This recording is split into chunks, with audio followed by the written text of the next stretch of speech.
I'm just going to wait for some people to tune in. Good morning, everyone. Happy Monday. Happy last 2 days of November. Say hi in the comment. Let me know where you're tuning in from. If this is your first time, definitely let me know it's your first time so I can give you a shout out. And if you guys can hear me, let me know in the comment because I had to mute my computer from all this beeping. I am extremely exhausted this morning. I'm literally just coming back from USCIS. I was at USCIS Immigration Office at 6:45 a.m. this morning for my client's interview. Okay, let's see. Hi, Facebook. Hi, YouTube. Thank you for tuning in. Hi, Instagram. Good morning, Earl McVenny. Good morning, Sarah. How can I change my name while I'm a green card holder? You're going to have to do that by court order, or if you're doing it based on divorce. So it depends on, basically you can change your name either by court order, like going through the courts, by divorce, by marriage, or when you become a US citizen, you're usually given the option to change your name at that time. So you can also change your name then, you know. Um, Ms. Kramer said, do you help individuals getting married to US citizens? Absolutely. Yes, I handle marriage based immigration cases. Good morning, Sexy Shayna. Good morning, Brazen lawyer. You're well, obviously you're up early. It's 9 o'clock.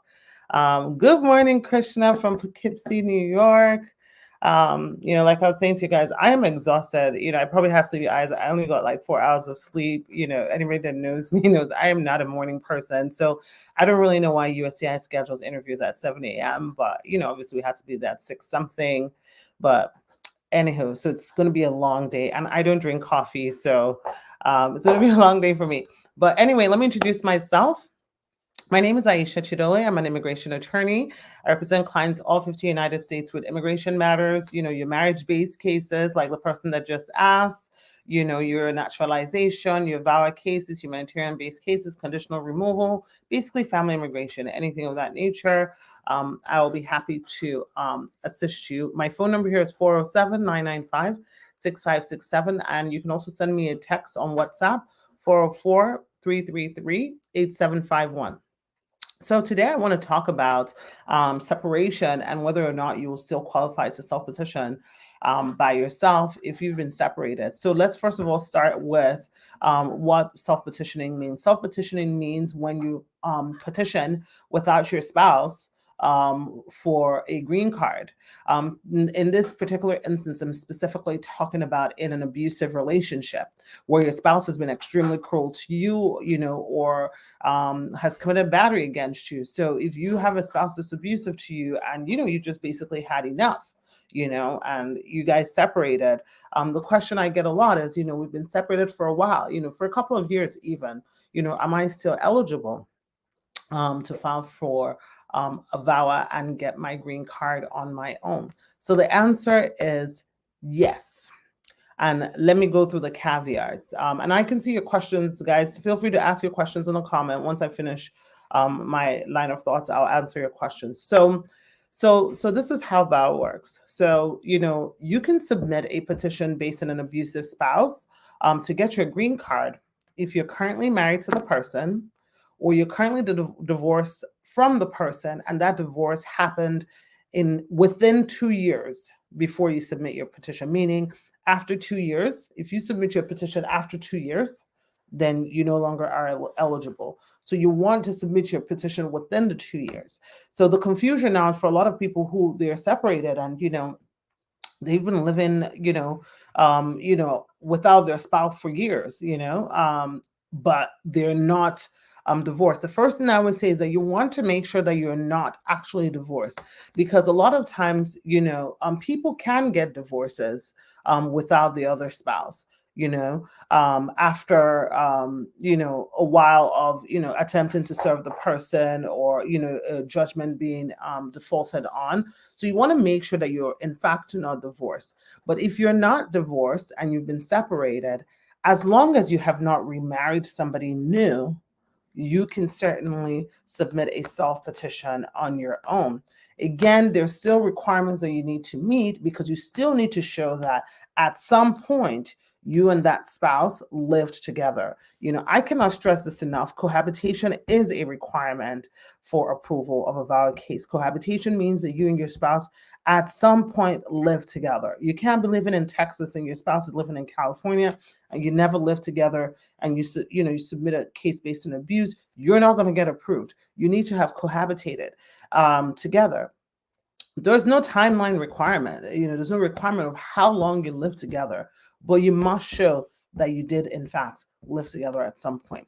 So basically, the long and short of it is, yes, under these conditions I just mentioned, you can definitely file for a valid green card if you are separated from your spouse, as long as a divorce hasn't happened, as long as you can show the main prong, which is cohabitation. You're a person of good moral character. Your spouse was extremely cruel and abusive towards you, and you entered your marriage into good faith, and you were actually free to marry, meaning that you've done a proper divorce, or you are not like encumbered in another marriage. Okay, let's see some of the questions here.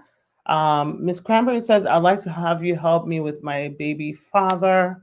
I would love to help you, Ms. Cranberry. Call me, 407-995-6567. Schedule a consultation. Let's see what you qualify for, and then we can take it from there.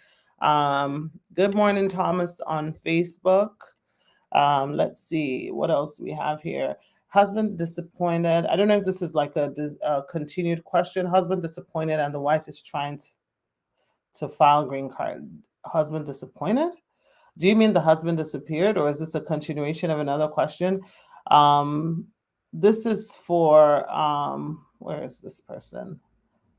Let me just say, you have to, this is for Peter K254. If you can just retype the question, because the question is not very clear. Rosani says, will they go after my employer for unauthorized work?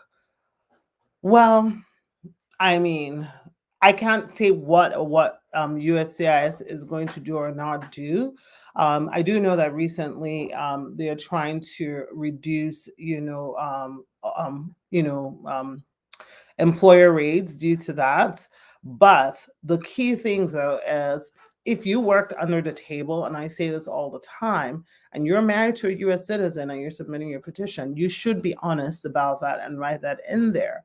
Generally, if you worked under the table, and as long as you've never claimed to be a U.S. citizen on paper or to anybody, you usually will be forgiven for that if the person is a U.S. citizen. It's not the same, if you're married to like a green card holder. Just don't lie about it, because, if they find out, then you put yourself in more of a bad situation. Bakare 77 says, how about financial abuse? Yeah, and as you can see, that's why I said extreme cruelty.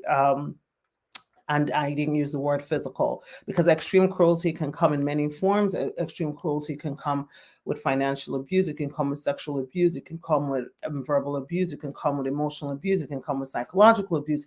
It could come with abuse of the legal system. It can come with physical abuse. So as you can see, there are many things in totality. When you combine it, makes somebody abusive, and it's not always physical, or sometimes physical is not even there, or sometimes the abuse is even worse than being physical based on what they do to a person's mind and psyche. So, definitely if you're someone dealing with financial abuse, it's definitely something to look at. And I almost want to bet that a lot of times when you see people dealing with financial abuse, there's usually a little bit more, like we usually will see,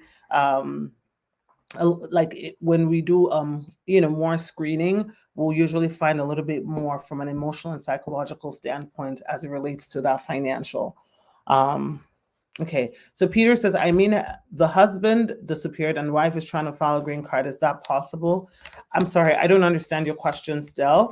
If you want that person, the wife or whoever you're referring to call me, they can call me to schedule a consultation, 407-995-6567.